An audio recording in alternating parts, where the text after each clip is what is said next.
ಏರ್ಪಡಿಸಿರ್ತಕ್ಕಂಥ ರಾಜರ್ಷಿ ನಾಲ್ವಡಿ ಕೃಷ್ಣರಾಜ ಒಡೆಯರ್ ಅವರ ಜಯಂತಿ ಮತ್ತು ಪ್ರಶಸ್ತಿ ಪ್ರದಾನ ಸಮಾರಂಭದಲ್ಲಿ ಪ್ರಶಸ್ತಿ ಪುರಸ್ಕೃತರಿಗೆ ಸತ್ಕರಿಸಿರ್ತಕ್ಕಂಥ ಸನ್ಮಾನ್ಯ ಶ್ರೀ ಸಂತೋಷ್ ಹೆಗಡೆಯವರೇ, ಮುಖ್ಯ ಅತಿಥಿಗಳಾಗಿ ಆಗಮಿಸಿರ್ತಕ್ಕಂಥ ಶ್ರೀ PH ರಾಮಚಂದ್ರರವರೇ, ಈ ಕಾರ್ಯಕ್ರಮವನ್ನು ಸಂಯೋಜನೆಗೊಳಿಸಿರ್ತಕ್ಕಂಥ ಪ್ರೊಫೆಸರ್ ಬೈರಮಂಗಲ ರಾಮೇಗೌಡ ಅವರೇ,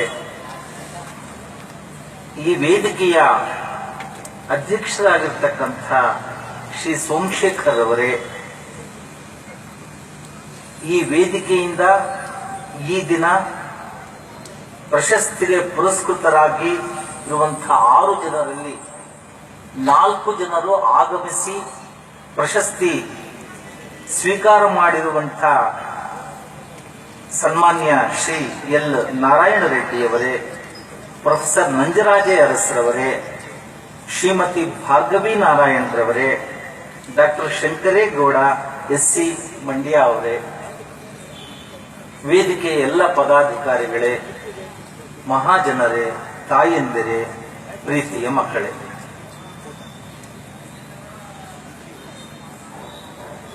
ಮೊದಲಿಗೆ ಬೈರಮಂಗಲ ರಾಮೇಗೌಡರು ವೇದಿಕೆಯ ಆಶಯ, ಕಾರ್ಯಕರ್ತರ ಒಂದು ಭಾವನೆಗಳು, ಕಾಳಜಿ ಬಗ್ಗೆ ಸಾಕಷ್ಟು ಹೇಳಿದ್ದಾರೆ. ಮುಂದಿನ ವರ್ಷ ಏನಾಗಬೇಕು ಅಂದರೆ 6 ಗಂಟೆಯಿಂದ 7 ಗಂಟೆವರೆಗೆ ಹಾಡಿನ ಕಾರ್ಯಕ್ರಮ, ಜಾನಪದ, ಭಕ್ತಿಗೀತೆ, ಭಾವಗೀತೆಗಳ ಕಾರ್ಯಕ್ರಮ ಇಟ್ಕೋಬೇಕು. ಮೊದಲನೇದು 7 ಗಂಟೆಗೆ ವೇದಿಕೆ ಕಾರ್ಯಕ್ರಮ ಶುರು ಮಾಡಬೇಕು. ನಮ್ಮ ಜನ ಬರೋ ಸಮಯ ಆಗ ಅನುಕೂಲಕರವಾದಂತಹ ಸಮಯ. ನಾವು ಈ ದಿನಗಳಲ್ಲಿ ಹಣಕ್ಕೆ ಹೆಚ್ಚು ಮೌಲ್ಯ ಕೊಡ್ತಾ ಇದ್ದೀವಿ, ಬೇರೆ ಬೇರೆ ವಿಷಯಗಳಿಗೆ ಹೆಚ್ಚು ಮೌಲ್ಯ ಕೊಡ್ತಾ ಇದ್ದೀವಿ, ಸಮಯಕ್ಕೆ ಮೌಲ್ಯ ಕೊಡ್ತಾ ಇಲ್ಲ.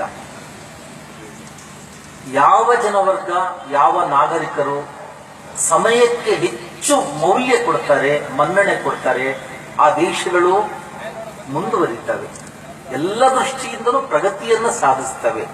ನಾವಿನ್ನೂ ಸಮಯಕ್ಕೆ ಹೆಚ್ಚು ಮೌಲ್ಯ ಕೊಡ್ತಾ ಇಲ್ಲ, ಸಮಯದ ಬಗ್ಗೆ ನಾವಿನ್ನೂ ಉದಾಸೀನ ಭಾವವನ್ನ ತಾಳ್ತಾ ಇದ್ದೇವೆ.